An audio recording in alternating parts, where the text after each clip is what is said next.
Assalamualaikum warahmatullahi wabarakatuh. Perkenalkan, nama saya Eka Menur Aziza. Di sini kami dari kelompok 2 akan menjelaskan materi mengenai teori-teori etika bisnis.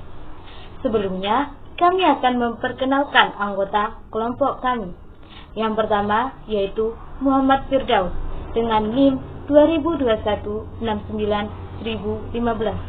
Yang kedua, saya sendiri Eka Menur Aziza dengan NIM 2021691021. Yang ketiga yaitu Siti Aminatul Fitriah dengan NIM 2021691052. Sebelum membahas lebih jauh mengenai teori-teori dalam etika bisnis, di sini saya akan menjelaskan sedikit mengenai pengertian etika bisnis. Mungkin dari sebagian orang masih ada yang belum tahu ya, apa sih etika bisnis itu? Nah, dalam menjalankan bisnis bersama dengan stakeholder, perusahaan harus memastikan hubungan yang terjalin di antaranya selalu baik. Solusi dari masalah tersebut adalah menerapkan prinsip etika berbisnis dalam perusahaan.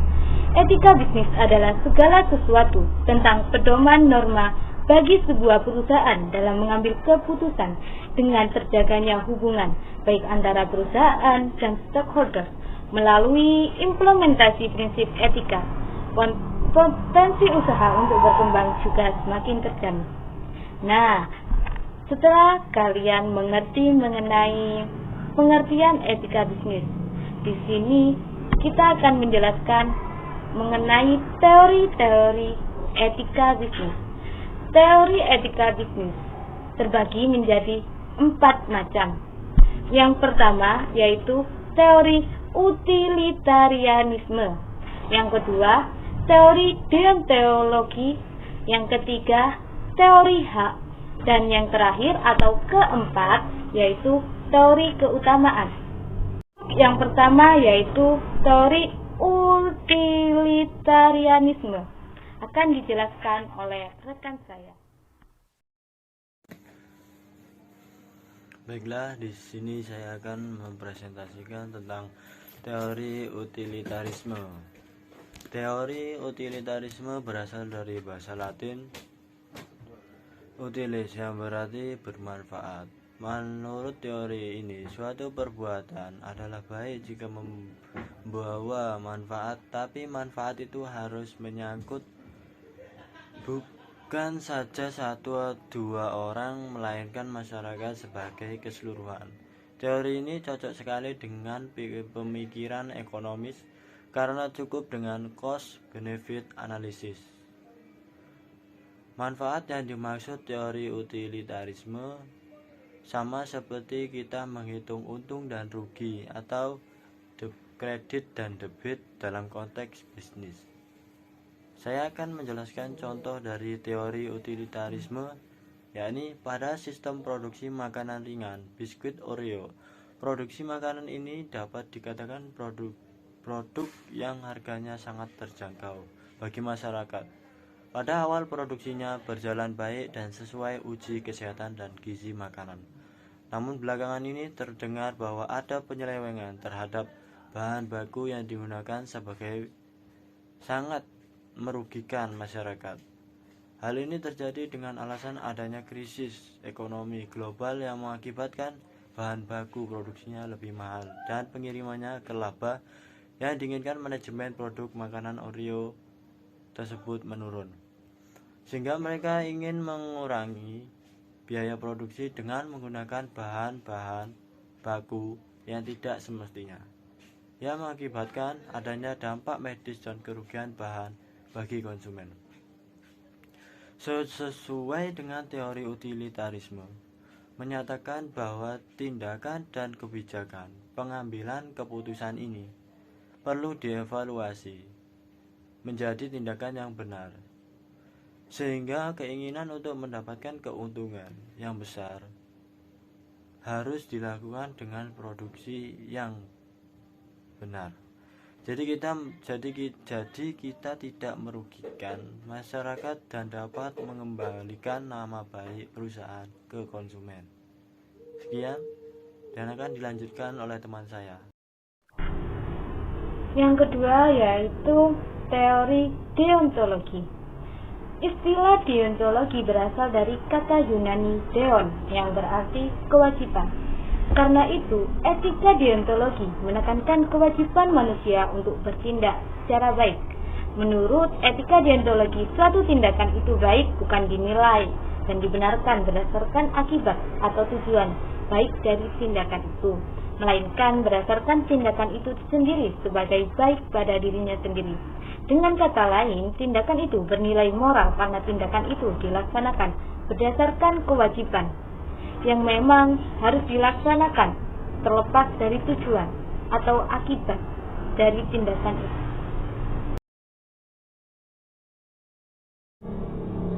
Dalam deontologi ada 3 prinsip yang harus dipenuhi.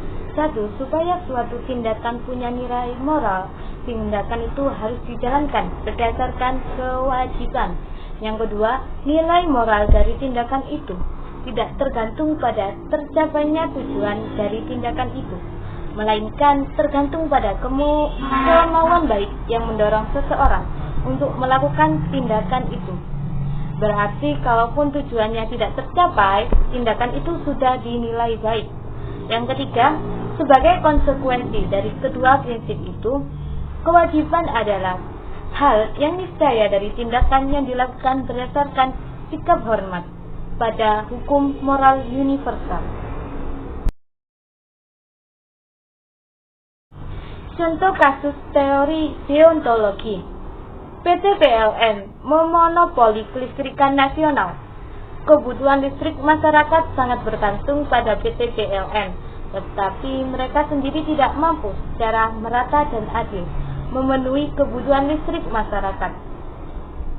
Hal ini ditunjukkan dengan banyaknya daerah-daerah yang kebutuhan listriknya belum terpenuhi dan juga sering terjadi pemadaman listrik secara sepihak. Kejadian ini menyebabkan kerugian yang tidak sedikit bagi masyarakat dan juga investor menjadi enggan untuk berinvestasi dalam kasus ini. PT Perusahaan Listrik Negara atau Persero sesungguhnya memiliki tujuan yang baik, yaitu bertujuan untuk memenuhi kebutuhan listrik nasional.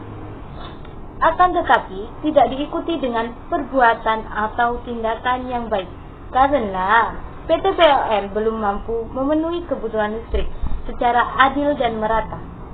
Jadi, menurut teori etika deontologi, tidak etis dalam kegiatan memulai.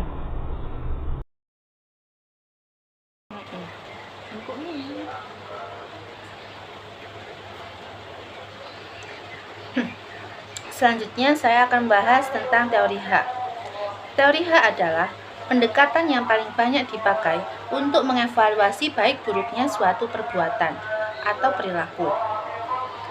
Hak didasarkan atas martabat manusia dan martabat semua manusia itu sama. Maka, teori hak pun cocok diterapkan dengan suasana demokrasi. Dalam arti, semua manusia dari berbagai lapisan kehidupan harus mendapat perlakuan yang sama, seperti yang diungkapkan Immanuel Kant, bahwa manusia merupakan suatu tujuan pada dirinya. Karena itu, manusia harus selalu dihormati sebagai suatu tujuan sendiri, dan tidak pernah boleh diperlakukan semata-mata sebagai sarana demi tercapainya suatu tujuan lain.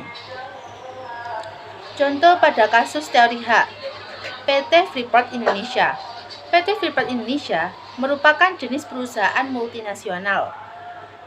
Jenis perusahaan ini berkantor pusat di satu negara, tetapi kantor cabang di berbagai negara maju dan berkembang. PT Freeport Indonesia ini melanggar etika karena melanggar beberapa kasus. Seperti hampir seluruh pekerja PT Freeport Indonesia tersebut mogok kerja disebabkan perbedaan indeks standar gaji yang diterapkan oleh manajemen pada operasional Freeport di seluruh dunia. Pekerja Freeport ini di Indonesia diketahui mendapat gaji lebih rendah daripada pekerja Freeport di negara lain untuk level jabatan yang sama. Sejauh ini, perundingannya masih menemui jalan buntu. Manajemen Freeport bekerja keras menolak tuntutan pekerja, entah apa dasar pertimbangannya. Yang keempat yaitu teori keutamaan. Teori keutamaan adalah teori pertama tentang keutamaan yang memandang bagaimana seseorang bersikap, perilaku atau sikap baik seseorang akan menciptakan watak dan karakter yang baik secara moral juga. Contoh dari penerapan teori keutamaan sendiri yaitu selain sebagai mahasiswa yang mempunyai tugas belajar, saya juga mempunyai kehidupan yang baik di rumah karena saya mempunyai orang tua yang selalu adil dan bijaksana terhadap saya dan keluarga saya yang lainnya. Untuk kesimpulannya dari materi yang sudah kami jelaskan, jadi teori utilitarianisme adalah paham atau aliran dalam filsafat moral yang menekankan prinsip manfaat atau kegunaan sebagai prinsip moral yang paling besar. Teori deontologi adalah teori filsafat moral yang mengajarkan itu benar kalau tindakan tersebut selaras dengan prinsip kewajiban yang relevan untuknya. Teori hak adalah suatu aspek dari deontologi atau teori kewajiban, karena hak tidak dapat dipisahkan dengan kewajiban. Bila suatu tindakan merupakan hak bagi seseorang, maka sebenarnya tindakan yang sama merupakan kewajiban bagi orang lain.